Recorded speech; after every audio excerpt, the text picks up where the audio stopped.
En los tiempos antiguos existió el emperador Huang Di, llamado el emperador amarillo. Estaba dotado de distintos talentos. Era perspicaz desde su nacimiento. En su primera infancia, era capaz de hablar. Siendo muy joven, era de rápida aprehensión y penetrante en el conocimiento. Cuando crecía, era sincero y comprensivo. Al llegar a la perfección, ascendió al cielo. De este texto me gustaría reseñar algunas cosas que me parecen fundamentales a la hora de empezar a estudiar la medicina tradicional china. El texto dice, en los tiempos antiguos no se está refiriendo, creo yo, perdona a los historiadores, a la gente que se dedica a esta exactitud, creo que se refiere a una época de los orígenes, o sea, no menciona una fecha, sino que algo perdido en los orígenes de la propia humanidad. Entonces, cuando leamos este texto, no es tan importante buscar una fecha, un momento histórico, probablemente sea una recompilación de saberes que fueron pasando de generación en generación. Entonces, más que saber qué fecha fue escrito, cuándo fue descrito, se refiere a tiempos antiguos, en los principios de la humanidad. Aquí habla del emperador amarillo, de Huang Ti, una figura mitológica que se confunde un emperador real o entonces con la propia mitología de la medicina tradicional china. La filosofía oriental, de una manera general, es muy simbólica. No importa, una vez más, si ha existido el emperador amarillo como persona o no. Importa lo que representa esta especie de avatar. Ten en cuenta que es una medicina muy antigua y la forma de transmitir. Yo veo muchos compañeros que se pierden en que se ha existido o no se ha existido, y yo creo que eso es un asunto, por lo menos para nosotros que nos dedicamos a la medicina china, que no somos historiadores, que no somos antropólogos, es un asunto de relevancia menor. Pienso yo, pero respeto cualquier opinión. Aquí habla del emperador. En el cuerpo humano, en el propio I Ching, hace una relación de los diferentes órganos que tenemos con una estructura gubernamental. Para utilizar como ejemplo, hay un texto que habla de los 12 funcionarios, que es muy interesante y espero que lleguemos a ello. El emperador para la medicina tradicional china no es exactamente una dinastía o un legado que se pasa de padres a hijos. La estructura política sí, pero en el concepto de la medicina tradicional china no. Cuando hablamos del emperador en la medicina tradicional china, hablamos del espíritu, de esta parte inmaterial del ser humano.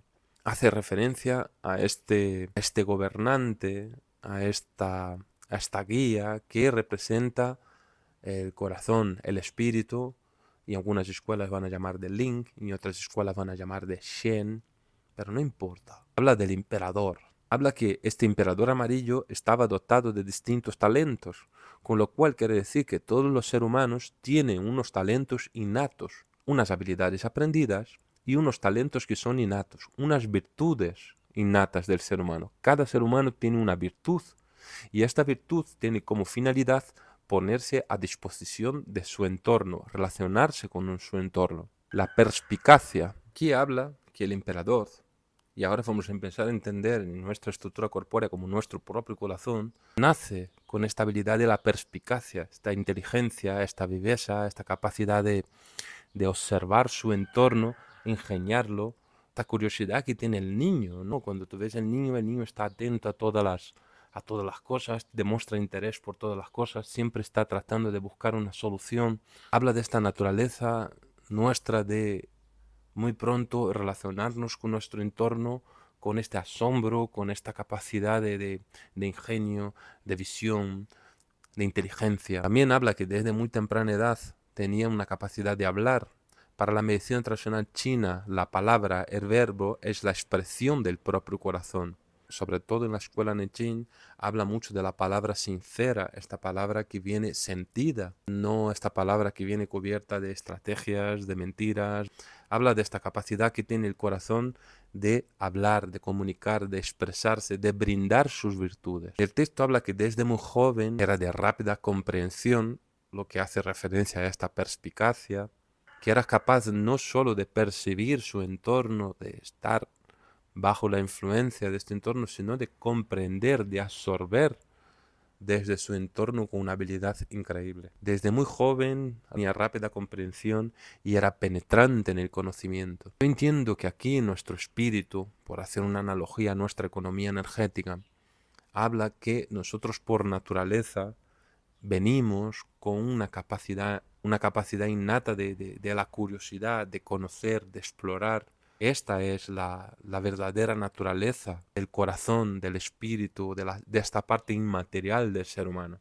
Luego el texto sigue que cuando crecía, en la medida que iba desarrollando habilidades, ¿no? Ya no habla de cuestiones innatas de él, sino que de cosas que él fue desarrollando como aspectos que nosotros como seres humanos deberíamos también ir desarrollando. Habla de la sinceridad y de la comprensión, que era comprensivo, ¿no? Entonces habla de esta habilidad de exponer desde sus sentires, ¿no? Desde la percepción del entorno, de sus sentires, expresarse de manera sincera por lo menos con él mismo. Hoy en día vivimos un mundo donde la sinceridad es castigada. Si tú hablas lo que sientes muchas veces estamos obligados a mentir como un mecanismo de supervivencia. Constantemente nos enseñan que la mentira es una forma de conseguir nuestros objetivos.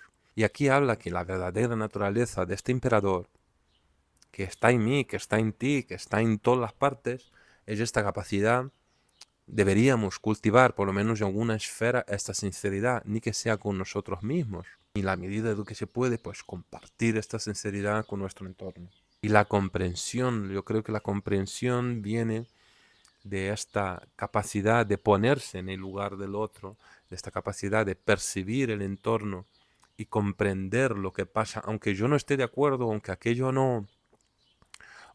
opinión no sea compartida con la mía, yo soy capaz de comprender, yo soy capaz de salir de mi mismidad, de mi importancia personal, mal expresada como ego, por ejemplo, y ponerme en el lugar del otro.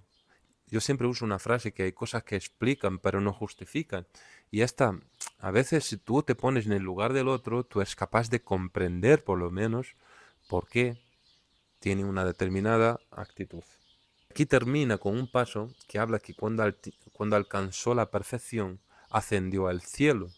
Y yo creo que habla un poco del proceso que sería natural del ser humano, que sería poner estas virtudes a servicio de los demás, desarrollar estas habilidades de relación con su entorno, y esta ascensión al cielo habla de este proceso que nosotros en Occidente tenemos como muerte, como la finitud, sino que la vida es un paso donde este espíritu tiene que brindar sus virtudes, desarrollar conocimientos, compartir con su entorno de una manera sincera y comprensiva, y luego entra en un proceso donde la materialidad ya no tiene sentido y asciende al cielo no al cielo, el firmamento, sino que a este espacio intangible que que nuestra comprensión nos llega. La vida es un misterio cuando empieza y es un misterio cuando